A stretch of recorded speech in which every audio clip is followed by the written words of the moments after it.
పెద్దాపురంలో 1వ వార్డు పరిధిలో గల ప్రభుత్వ స్థలాల్లో గత 30 ఏళ్లుగా నివాసం ఉంటున్న తమకు ఇళ్ల పట్టాలు మంజూరు చేసి పక్కా ఇళ్లు నిర్మించాలని, మౌలిక వసతులు కల్పించాలని, శ్మశాన వాటికకు స్థలం కొనుగోలు చేసి కేటాయించాలని డిమాండ్ చేస్తూ ఆంధ్రప్రదేశ్ రైతు కూలీ సంఘం, ఏఐఎఫ్టియు, ప్రగతిశీల మహిళా సంఘం, ప్రజా సంఘాల ఉమ్మడి తూర్పుగోదావరి జిల్లా కమిటీ ఆధ్వర్యంలో కాకినాడ కలెక్టరేట్ వద్ద ధర్నా నిర్వహించారు. అంబేద్కర్ సర్కిల్ నుండి కలెక్టరేట్ వరకు ప్రదర్శన నిర్వహించి అనంతరం కలెక్టరేట్ ఎదుట ధర్నా నిర్వహించారు.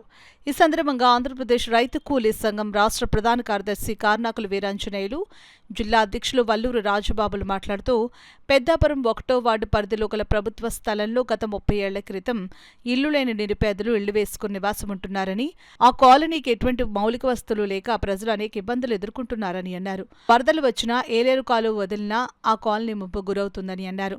తక్షణమే వారికి ఇళ్ల పట్టాలను మంజూరు చేసి పక్కా ఇళ్లు నిర్మించాలని, వ్యక్తిగత మరుగుదొడ్లు, సీసీ రోడ్లు, డ్రైనేజీలు వంటి మౌలిక వసతులు కల్పించాలని ప్రభుత్వాన్ని డిమాండ్ చేశారు. ఈ కార్యక్రమంలో ఏపీఆర్ సిఎస్ సహాయ కార్యదర్శి కడితి సతీష్, జిల్లా నాయకులు K Ramalingeswararao, LA Satyababu, AFTU జిల్లా కార్యదర్శి కుంచె అంజిబాబు, అధ్యక్షులు మడికి సత్యం, ప్రగతిశీల మహిళా సంఘం నాయకులు రెడ్డి దుర్గాదేవి, యమున, శిరీష, దమసీత, ఏపీఆర్సీఎస్ నాయకులు కోట వీరబాబు, కోట మంగారావు, దమ్ము సత్యబాబు, పాలిక సత్యబాబు, ముసలయ్య తదితరులు పాల్గొన్నారు. కనీసం వ్యక్తిగత మరుగుదొడ్లు లేవు, వాళ్ళకే సీసీ రోడ్లు, డ్రైనేజీలు వంటి మౌలిక వసతులు లేవు, అనేక ఇబ్బందులు ఎదుర్కొంటూ ఉన్నారు. అనేక సార్లు అధికారుల దృష్టికి తీసుకెళ్లినప్పటికీ కూడా ఎవరు కూడా పట్టించుకోలేనటువంటి పరిస్థితి ఉంది.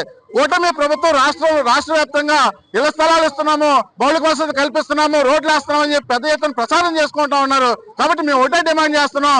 అందులో భాగంగానే ఈ యొక్క 1వ వార్డులో ఉన్నటువంటి పేదల కాలనీని దృష్టి సారించి ఆ కాలనీలో వారికి కావాల్సినటువంటి మౌలిక వసతులు కల్పించాలి, వాళ్ళకి ఇళ్ల పట్టాలు ఇవ్వాలి, వారికి హౌసింగ్ లోన్లు ఇవ్వాలని చెప్పేసి మేము డిమాండ్ చేస్తా ఉన్నాం. అంతేకాకుండా ఒక శ్మశాన వాటికి కూడా స్థలాన్ని కొనుగోలు చేసి ఈ యొక్క బీసీ కుటుంబాలు దాదాపు ఒక 300 కుటుంబాలు ఉంటాయి. వారికి ఎవరైనా చనిపోతే వారిని దానపరచడానికి కూడా స్థలం లేని పరిస్థితి.